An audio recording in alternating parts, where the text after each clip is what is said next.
결혼 기념일을 맞아 숲속으로 드라이브를 나온 부부. 남편의 이름은 백, 아내의 이름은 엘리자베스입니다.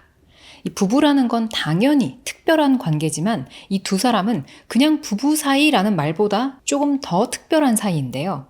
이 둘은 7살 때 서로를 처음 만났습니다.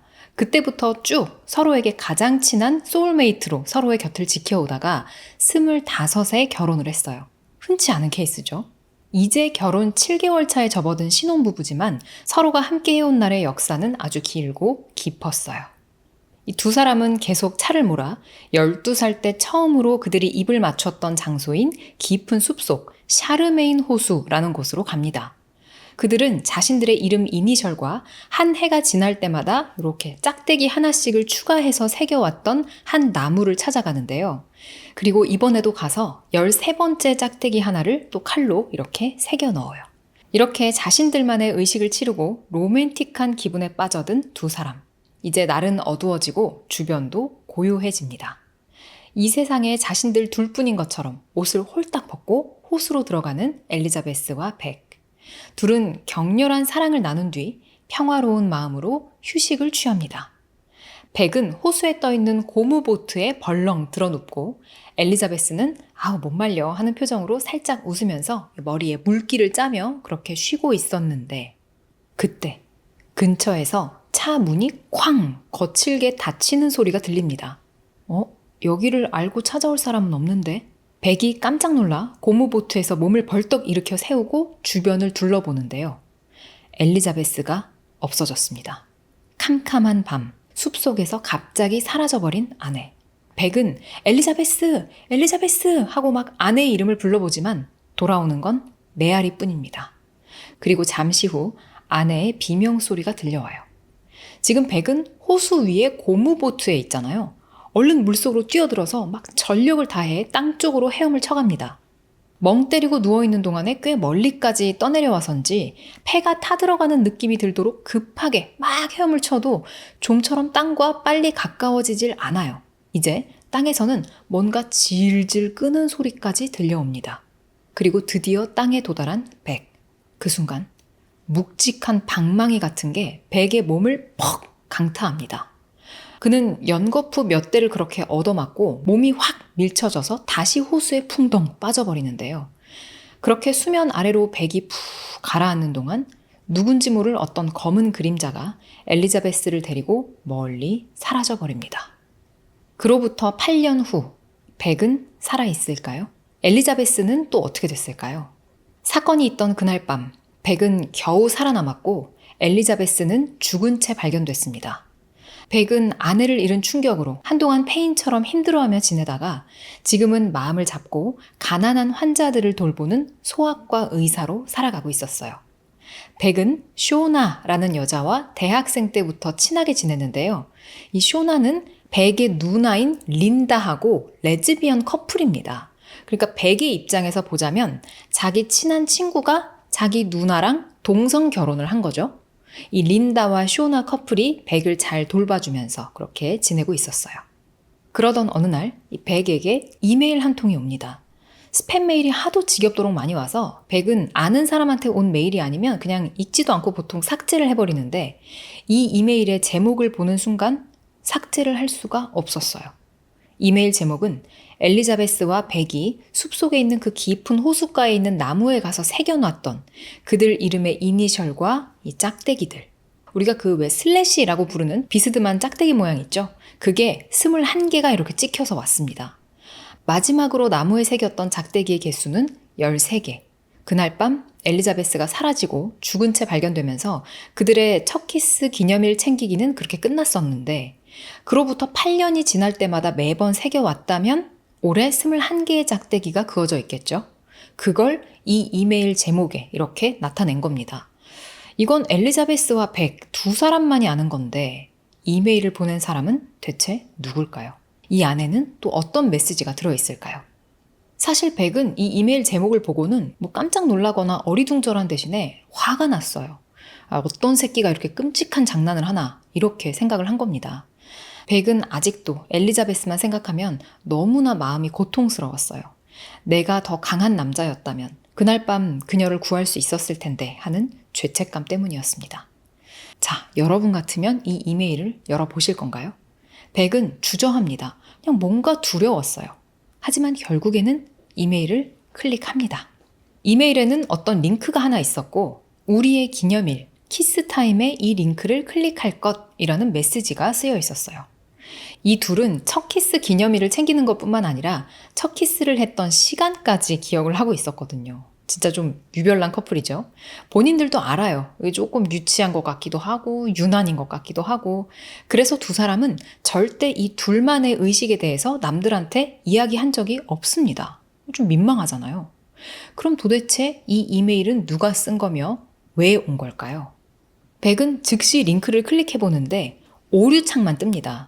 아마 메시지에서 말하는 그 정확한 시간에 클릭을 해야만 어디론가 연결되는 그런 링크인 것 같았어요. 이메일에서 말하는 키스 타임은 오후 6시 15분이었고 그들의 기념일은 바로 내일입니다. 내일 저녁 6시 15분까지 백은 기다려보기로 해요. 일을 마치고 집으로 돌아온 백. 8년 전 사건을 조사했던 보안관한테서 연락이 옵니다. 뭔가 급한 일인 것 같았어요. 보안관은 이렇게 말합니다. 샤르멘 호수에서 조금 떨어진 지점에서 두 남자의 시신이 발견됐어요. 사망한 지 꽤 된 것 같기도 하고 깊이 매장돼 있었습니다. 이번에 폭우가 쏟아지기도 했고 곰이 파헤쳐놓기까지 해서 시신이 드러났어요. 자, 이 샤르메인 호수 기억하시죠? 백과 엘리자베스가 첫 키스 기념일을 지내던 곳, 그리고 두 사람을 영영 갈라놓았던 그 사건이 생긴 곳. 여기가 백네 집안의 사유지였어요. 그래서 보안관은 그 일대를 좀 파헤쳐서 조사를 하기 전에 거기 땅 좀 파보겠다고 허가를 받으려고 연락을 해온 거였습니다. 대체 지금 무슨 일이 벌어지고 있는 걸까요? 다음 날 아침 병원으로 출근하는 백. 그는 오전 9시부터 오후 5시까지 진료를 보는 내내 이 사건 당일의 일이 머릿속에서 떠나질 않습니다. 엘리자베스는 당시 킬로이라는 연쇄살인범에 의해서 죽임을 당하고 도로가에 버려진 채 발견이 됐었어요. 어떻게 킬로이라는 놈이 범인인 걸 알 수가 있었느냐? 이놈은 희생자들의 몸에 K라는 낙인을 찍고 죽여서 도로변에 버려놓곤 했거든요. 그 수법이 똑같았어요. 백은 최근에 시체로 발견됐다는 그 두 남자도 혹시 킬로이한테 당한 건가 생각을 해봅니다. 하지만 킬로이라는 놈은 여성들만을 대상으로 범행을 저질렀거든요. 그럼 그들은 뭘까? 이런저런 복잡한 생각이 머릿속에서 떠나질 않은 채 어찌어찌 시간이 흘러 드디어 어제 이메일에서 말했던 키스타임, 즉 오후 6시 15분이 다가왔습니다. 그리고 링크를 클릭해 보는데 어떤 화면이 하나 탁 떠요. 높은 곳에 설치된 카메라로 도로에 지나가는 사람들을 비추고 있었는데요. 그리고 거기에 말도 안 되는 사람이 나타납니다. 바로 엘리자베스. 엘리자베스는 죽었잖아요. 이게 어떻게 된 걸까요? 백은 비명이 터져나오려는 걸 간신히 꾹 참고 화면을 뚫어져라 바라봅니다. 사랑하는 그녀의 얼굴을 다시 보는 것만으로도 가슴이 벅차고 아려왔어요. 엘리자베스는 화면을 똑바로 쳐다보면서 입모양으로 미안해 라고 말하고는 쓱 사라집니다. 백은 뇌가 붕괴되는 느낌이 듭니다. 아니 이게 어떻게 된 걸까? 이미 엘리자베스의 시신도 발견이 됐었고 시신 확인을 내 두 눈으로 직접 한 건 아니지만 장인어른이 가서 확실하게 하셨고 그렇다면 저 화면 속 여자는 엘리자베스일 리가 없는 건데 심지어 이 백의 장인, 즉 엘리자베스의 아버지는 베테랑 형사였어요. 매사에 정확한 그가 사랑하는 딸의 얼굴도 못 알아볼 리가 없잖아요. 하지만 화면 속 엘리자베스의 모습은 정확히 8년이란 시간이 지난 만큼 자연스럽게 늙어 있기까지 했습니다. 누가 만들어내더라도 이렇게까지 정교하게 그녀의 눈빛까지 흉내낼 수는 없는 일이었어요. 이윽고 하나의 이메일이 더 옵니다. 내일 같은 시각에서 2시간 뒤라는 메모와 함께 한 사이트 주소, 그리고 이번엔 아이디와 패스워드까지 옵니다. 또 메일 끝에 아무에게도 말하지 마 하는 문장까지 있었어요. 엘리자베스는 정말 살아있는 걸까? 그때 시신 신원 확인을 할 때 장인어른이 정말 똑똑히 확인하신 게 맞는 걸까? 백은 온갖 의구심을 품은 채 장인어른을 찾아가 보기로 합니다. 은퇴까지 1년을 앞둔 베테랑 형사. 나이가 들었음에도 건장하고 바위 같은 억센 느낌을 주는 백의 장인이자 엘리자베스의 아버지인 호이트. 백은 호이트 앞에 서면 왠지 모르게 이렇게 주눅이 들면서도 오늘은 꼭 해야 할 질문이 있었기에 신중하게 말을 꺼내보기로 합니다. 저 장인어른 뭐 한 가지 여쭤봐도 되겠습니까? 그 사람 신원 확인할 때 잘 알아보신 거 맞죠? 그날 보고 들으신 것에 대해서 제가 자세히 여쭸던 적이 없잖아요. 얼굴이 온통 상처로 뒤덮여 있었다고 하던데 혹시 어떻게 알아보셨나요? 백의 장인 호이트는 굳은 표정으로 말합니다. 빌어먹을 그런 건 이제 와서 대체 왜 묻나? 그래, 궁금하다니까 말해주지. 엘리자베스의 왼쪽 눈은 퉁퉁 부어 있었고 이마에는 길게 베인 상처가 남아 있었어. 턱뼈는 빠져 있었고 모든 힘줄이 끊어져 있었네. 그리고 오른쪽 볼에는 불로 지져진 K자 낙인이 있었어.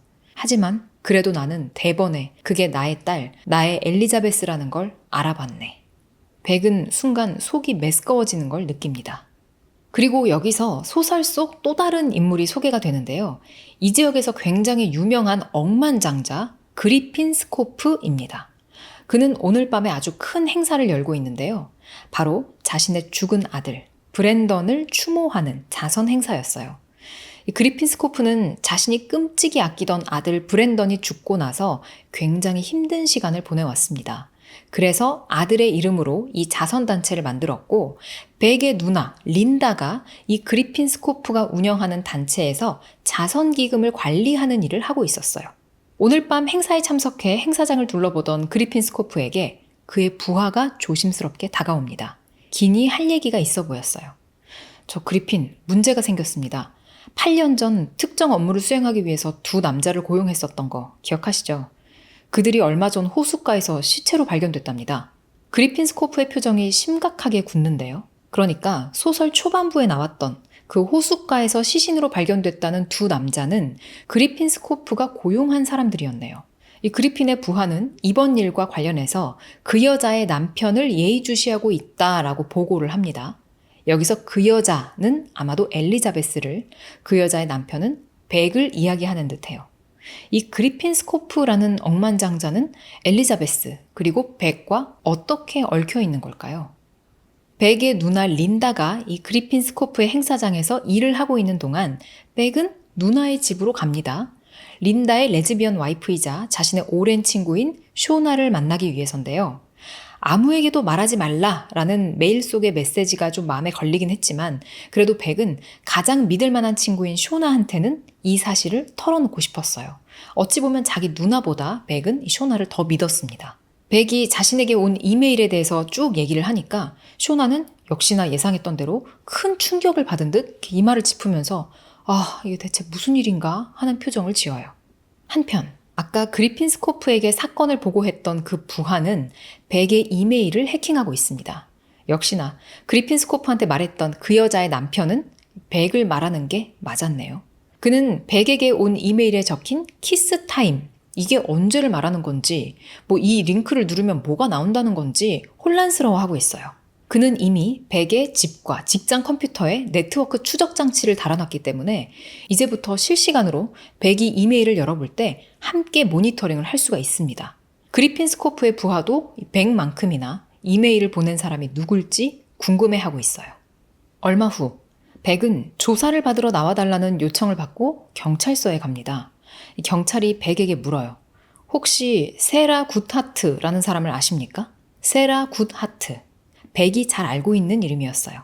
미국인은 엘리자베스 세라 파커 이런 식으로 가운데 이름, 그 미들네임도 있잖아요. 엘리자베스의 미들네임이 세라였거든요. 그리고 그녀가 자고 나란 동네 이름이 굿하트였어요. 백과 엘리자베스 커플은 이런 식으로 서로의 별명처럼 새로운 이름을 지어주고 놀았던 겁니다. 그러니까 결국 세라 굿하트는 엘리자베스였어요. 그런데 백과 엘리자베스가 자기들끼리 장난처럼 지어준 이 이름을 경찰이 왜 지금 물어보는 걸까요? 경찰의 질문은 여기서 그치지 않습니다. 혹시 배우자를 때리셨던 적이 있습니까? 백은 어이가 없어서 말문이 막혔어요. 즉시 아니라고 대답합니다. 그러면 혹시 배우자가 사망하신 후에 보험금 얼마나 타셨죠? 백은 20만 달러라고 대답을 해요. 그러자 이번엔 경찰이 엘리자베스의 사진들을 백의 눈앞에 이렇게 쫙 들이밉니다. 그런데 그 사진 속 엘리자베스의 얼굴과 몸에는 멍이 잔뜩 들어있었어요. 사망한 후의 사진이 아니고 사망하기 얼마 전의 모습이었습니다. 경찰이 백에게 부인께서 살아계실 때 얼굴과 몸에 이런 식으로 멍이 들었었던 적이 있죠? 하고 묻는데요. 백은 아내가 교통사고가 났던 거라고 말을 하지만 경찰들은 의심의 눈초리를 거두지 않습니다. 경찰 조사를 받고 나와서 백은 뭔가 찜찜했어요.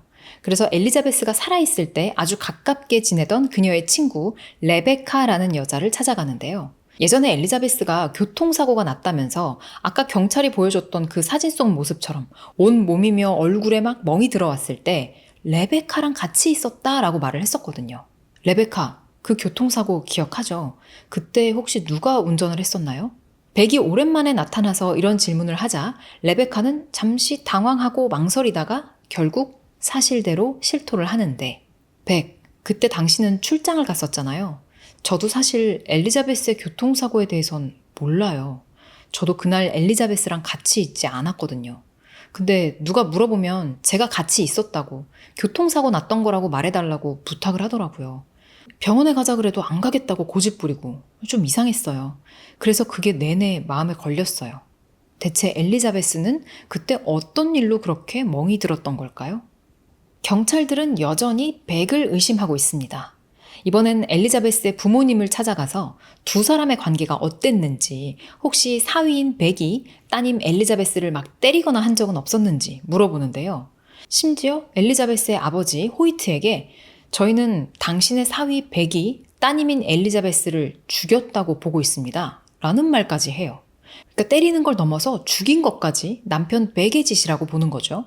그 외진 숲길을 거의 숨겨져 있다시피 한 그 호수를 하필이면 연쇄살인범 킬로이가 찾아가서 그렇게 힘들게 범죄를 저질렀겠느냐. 형사들이 이런 식으로 계속 설명을 하지만 백의 장인인 호이트는 사위의 짓이라고 쉽게 믿는 것 같진 않아요. 경찰들은 최근에 그 샤르메인 호수 근처에서 시체로 발견된 두 남성이 백이랑 같이 짜고 엘리자베스를 해친 다음에 백도 일부러 때려가지고 피해자인 것처럼 꾸미고, 그리고 이게 다 그 연쇄살인범 킬로이의 짓인 것처럼 보이게 만든 거다라고 주장을 합니다. 한편 억만장자 그리핀 스코프의 부하들은 백이 엘리자베스의 친구 레베카를 만나러 다녀갔다는 걸 미행을 통해서 알아내고 자신들도 레베카를 찾아갑니다. 그녀가 뭔가 중요한 정보의 키를 가지고 있는 것 같았어요. 레베카는 사진작가였기 때문에 자기 스튜디오가 따로 있었는데요. 레베카가 작업을 하러 스튜디오에 들어와서 문을 닫고 불을 켜는 순간 그리핀 스코프의 부하들에게 제압을 당하고 맙니다. 백을 감시하고 있던 그들은 백이 얼마 전 레베카를 만나서 질문했었던 그 교통사고, 그 사고 뒤에 숨어있는 어떤 진실을 밝히려고 했지만 막 협박을 해봐도 레베카가 그 외에 딱히 아는 건 진짜로 없었습니다. 하지만 이미 자신들의 얼굴을 봤으니까 어쩔 수 없이 레베카를 죽이고 마는데요. 그리고 이 누명을 백이 뒤집어 쓰게 됩니다. 경찰들은 얼마 전 백이 레베카를 만나러 왔었다는 걸 알고 있었거든요.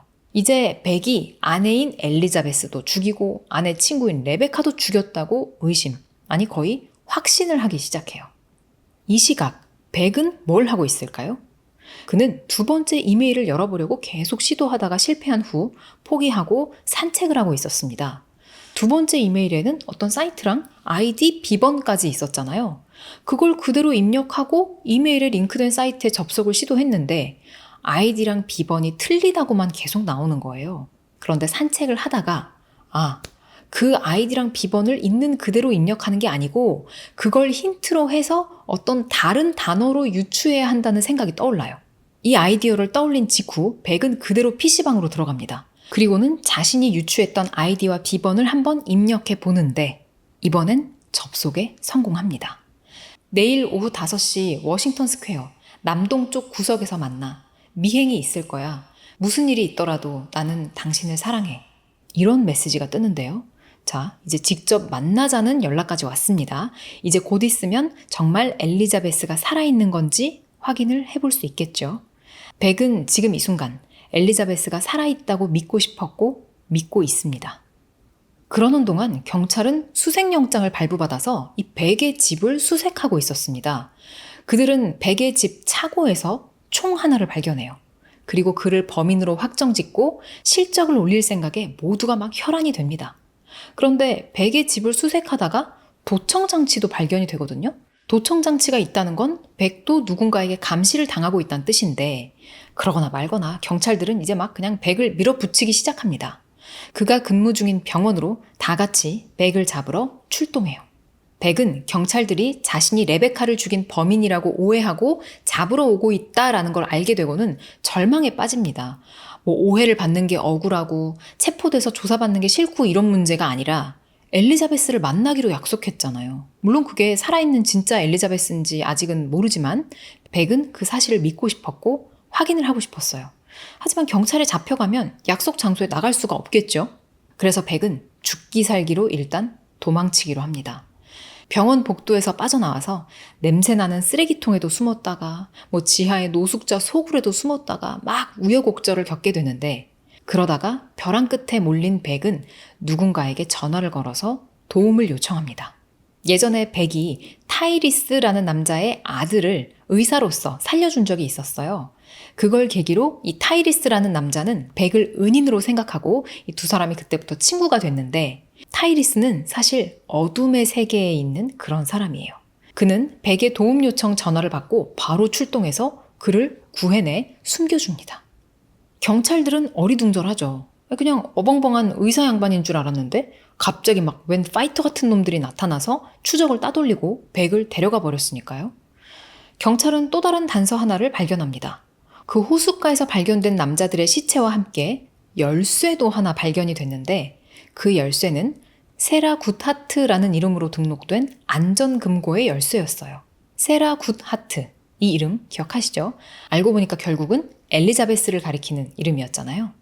경찰들은 그 금고에서 총 하나를 발견합니다. 이건 엘리자베스의 것일까요? 근데 보니까 지난 8년 동안 금고 사용료가 계속 지불되고 있는 거예요. 죽은 사람이 어떻게 그럴 수가 있겠어요.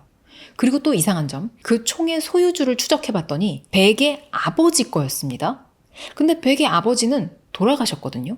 경찰들은 그 총은 죽은 백의 아버지가 백에게 물려준 걸 거다. 결국은 백이 엘리자베스도 쏴 죽이고 레베카도 쏴 죽이고 또 이제는 호숫가에서 발견된 그 두 남자도 다 얘가 죽였을 거다라고 추정을 하고 있었어요. 이 시각 타이리스에게 도움을 받아서 경찰로부터 도망친 백은 엘리자베스의 이메일에서 지정한 장소인 워싱턴 스퀘어로 향합니다. 그를 감시하는 자들, 즉 그리핀 스코프의 부하들도 따라붙었어요. 공원에 도착해 그녀를 찾아 헤매며 기다리는 백. 심장이 늑골을 부수고 튀어나올 것처럼 막 요동치기 시작합니다. 하지만 아무리 기다리고 찾아봐도 그녀는 나타나질 않고, 그렇게 공원을 샅샅이 살피면서 다니다 보니까 자기가 무심코 지나가다가 오늘 거리에서 몇 번 마주쳤던 것 같은 사람들이 자꾸만 눈에 띄어요. 아, 이건 아무래도 우연이 아니다. 백은 자신에게 미행이 붙었다는 걸 눈치채는데요.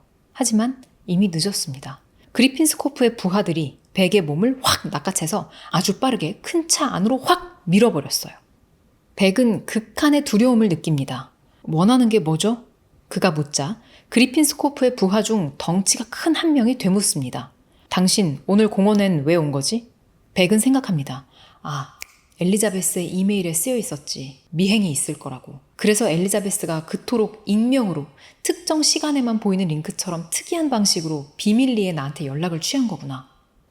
백의 눈앞에 위압적으로 앉아있던 그 덩치 큰 남자는 커다란 손으로 백의 복부를 막 압박하면서 점점 공포스러운 분위기를 조성하는데, 이때 타이리스가 나타납니다.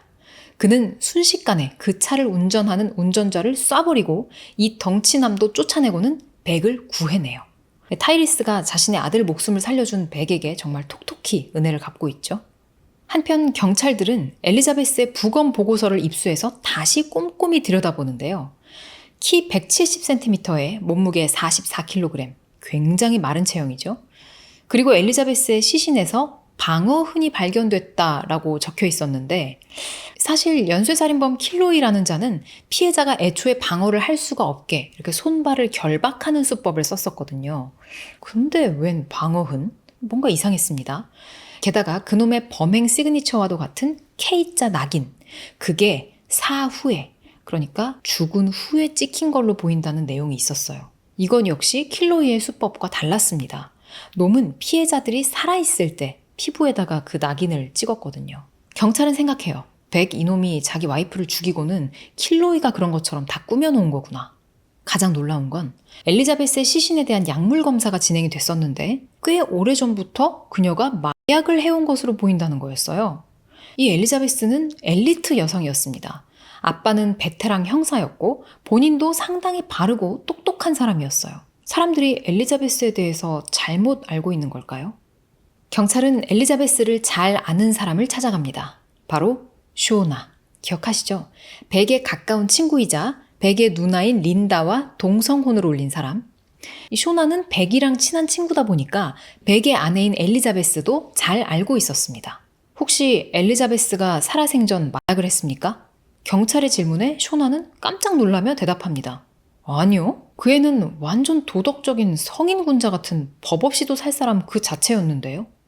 이 쇼나 역시 엘리자베스가 그랬을 리가 없다고 강력하게 믿고 있어요. 쇼나는 경찰이 들고 있는 엘리자베스의 부검 보고서를 한번 펼쳐보는데 키 170cm, 몸무게 44kg. 이 신체 정보를 보고는 가슴이 철렁 내려앉습니다. 왜일까요? 일단 이 장면에서는 쇼나가 아무 말도 하지 않아서 그 이유를 알 수가 없지만 이 뒤에 아주 충격적인 진실이 밝혀집니다.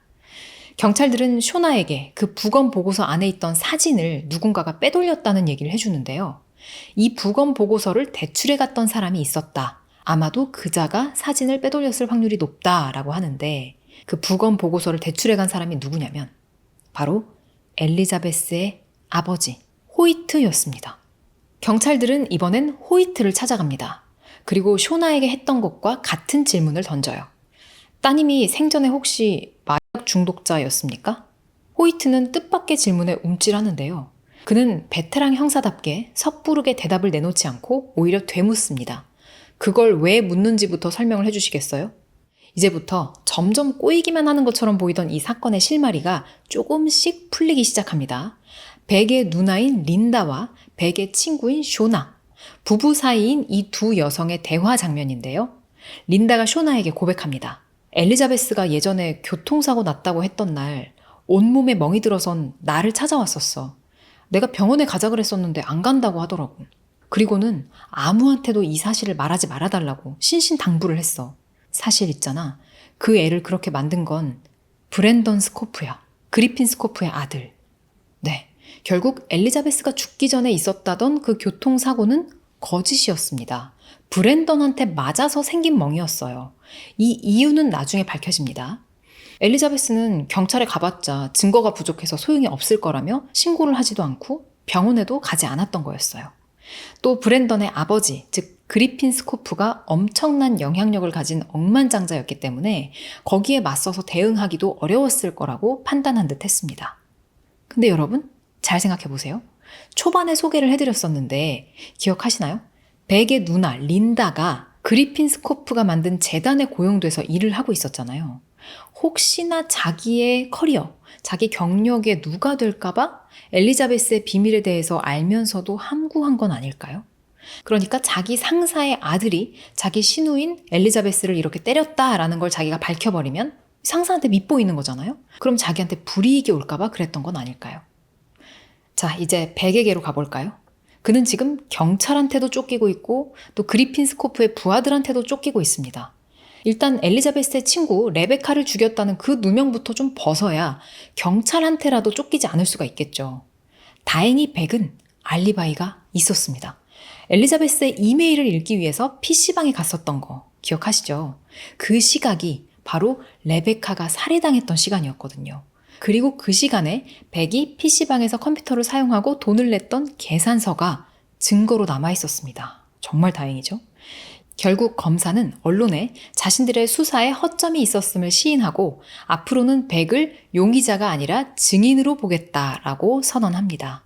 이로써 백은 우선은 코앞에 닥친 위협 중에 적어도 한 가지는 덜어낼 수가 있게 됐어요. 드디어 그는 누나 린다의 집으로 가서 린다와 쇼나를 만납니다. 린다는 자기가 엘리자베스의 교통사고와 관련한 진실을 진작 말하지 못한 것에 대해서 사과를 해요. 알고 보니 우리가 의심했던 그런 꿍꿍이 속은 없었던 듯 합니다. 그냥 엘리자베스와의 약속을 지켜준 거였어요. 그리고 쇼나는 엘리자베스의 부검 보고서에 대해서 자기가 본 것과 경찰들한테 들었던 내용을 백에게 말해주는데요. 먼저 부검 사진이 없어졌다. 이유는 아직 모르겠지만 아마도 엘리자베스의 아버지 호이트가 빼돌린 모양이다.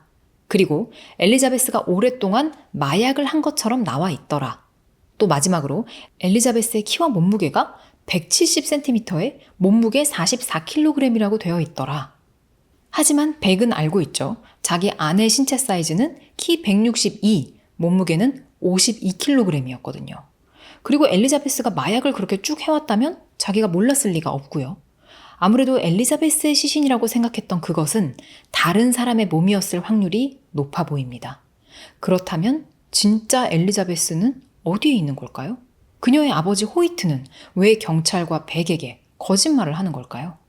사실 이 소설에는 막 여러 가지 곁가지 사건들, 곁가지 인물들이 많이 나오는데 이렇게 제가 말로 한 번에 전달하기에는 너무 복잡하기 때문에 이쯤에서 중심 사건의 전말이 어떻게 된 건지 그냥 싹 제가 정리를 한번 해보겠습니다. 먼저 억만장자 그리핀 스코프, 그리고 그의 아들 브랜던. 돈과 명예를 모두 가진 이들은 사실 굉장히 부패한 세력이었어요. 세상에 온갖 안 좋은 일들을 쭉 나열하라고 하면 나올 수 있는 그런 막 지저분한 불법적인 일은 다 하고 있었던 거죠. 이걸 엘리자베스가 자기 일을 하다가 우연히 알게 됐고, 그래서 브랜던이 경고의 의미로 엘리자베스를 그렇게 때렸었던 겁니다. 너 어디 가서 말하면 진짜 가만 안 놔둬, 이런 느낌으로. 그래도 엘리자베스가 굴하지 않자 그녀를 협박하고 나아가서는 없애버리려고 막 혈안이 됐었던 거죠. 그런데 이 브랜던이 어느 날 갑자기 죽임을 당한 겁니다.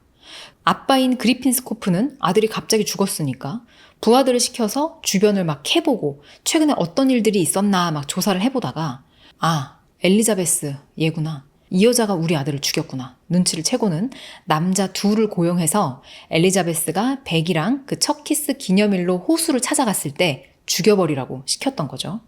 근데 이 사실을 엘리자베스의 아빠 호이트가 미리 눈치를 채고 거기 같이 숨어서 기다리고 있었던 거예요. 그래서 그리핀 스코프가 고용한 그 두 놈을 처리하고 자기 딸 엘리자베스는 구해내가지고 빼돌려서 외국으로 피신시켜버린 겁니다. 이 완벽한 비밀을 지키려면 어쩔 수 없이 사위한테도 거짓말을 해야 했어요. 그리고 신원이 밝혀지지 않은 무연고의 여성 시신 하나를 구해와가지고 그게 엘리자베스인 것처럼 신고를 하고 그 K자 낙인도 자기가 찍고 부검실에서 신원 확인할 때도 우리 딸이 맞습니다 이렇게 해버린 거죠. 그래서 신체 사이즈가 일치하지 않았던 거예요. 이 엘리자베스의 아버지 호이트는 사실 그리핀 스코프한테 뇌물을 받아먹던 부패한 경찰이었는데 그래서 그놈에 대해 더욱 잘 알았던 겁니다. 자기 딸이 살아있는 이상 저 억만장자 그리핀 스코프 가문 쪽에서 계속 괴롭히고 막 죽이려고 할 테니까 차라리 그냥 엘리자베스가 죽었다고 생각하도록 꾸민 거죠. 그런데 엘리자베스가 그로부터 8년이 지난 후 호숫가에서 두 남자의 시신이 발견됐다라는 뉴스를 보고서는 남편 벡도 위험할 수도 있겠다 싶어서 그도 같이 데리고 멀리 도망쳐야겠다 했는데 그게 잘 진행이 안 됐죠. 결국 이 과정에서 엘리자베스의 아빠 호이트가 사건의 모든 전말을 FBI에 전하고 그리핀 스코프도 죽여버리고 자기도 스스로 세상을 떠나면서 이 모든 악연을 끊어버립니다. 그리고 마지막에는 일종의 해피엔딩으로 벡과 엘리자베스가 다시 만나요. 소설에서는 이런 식으로 스토리를 다 밝혀놓고 맨 마지막에 반전을 하나 탁 던져주는데요. 사실 이 마지막 장면 직전까지도 브랜던을 죽인 건 우리 딸인 엘리자베스가 아니라 나다 하고 이 엘리자베스의 아빠 호이트가 자백을 했었는데 사실 브랜던을 죽인 진짜 범인은 벡이었어요. 엘리자베스를 협박하려고 이 브랜던이 부부의 집으로 찾아왔었는데 그때 집에 엘리자베스는 없고 벡만 있었던 거죠. 브랜던과 몸싸움을 벌이던 벡이 자기 아버지한테서 물려받았던 그 총으로 브랜던을 쏴 죽였고 사람을 죽인 후에 너무 당황한 그가 잠깐 집을 비운 사이에 그때 엘리자베스가 돌아와서 이 상황을 다 본 거예요. 엘리자베스는 이거 내 남편이 한 짓이구나 라고 직감을 하고 자기 아빠 호이트한테 연락을 해서 도움을 요청합니다. 근데 이때 엘리자베스가 자기 아빠한테 브랜던 내가 쏴 죽인 거다 라고 얘기를 해요. 그래서 자기 딸이 브랜던을 죽인 줄 알았던 아버지 호이트는 딸내미를 지키기 위해서 브랜던의 시체도 처리해주고 그리고 딸내 부부를 해치러 왔던 그 두 남자도 직접 처리한 거였습니다. 그리고 엘리자베스는 백이 브랜던을 쏠 때 썼던 그 총과 브랜던이 자신의 얼굴에 낸 상처를 찍어놨던 사진을 금고에 보관을 해왔던 거고요. 오늘의 소설은 할런 코벤의 아무에게도 말하지 마 였습니다. 저는 개인적으로 이렇게 소설에 사건들이 막 엄청나게 펼쳐지고 막 인물 엄청 나오고 이런 걸 별로 안 좋아해요. 그 모든 사건들이 정말로 의미를 가지는 유의미한 사건들이면 모르겠는데 사실 보다 보면 좀 곁가지스러운 인물들도 많고 격가지스러운 사건들도 많이 있거든요. 그래서 제가 임의로 좀 생략하거나 쳐낸 부분들이 좀 많아요. 그런 디테일들까지 다 궁금하시면 한번 읽어보시는 걸 추천합니다. 이 작가 할런 코벤이라는 사람이 그래도 미국의 이런 추리소설 작가로 굉장히 유명한 분이라고 하더라고요. 그래서 한번 머리 좀 아파 보겠다 하시는 분들 추천드립니다. 제 머리로는 조금 버거웠다 이런 말씀을 드리면서 다음 시간에 다른 이야기로 다시 만나요. 안녕.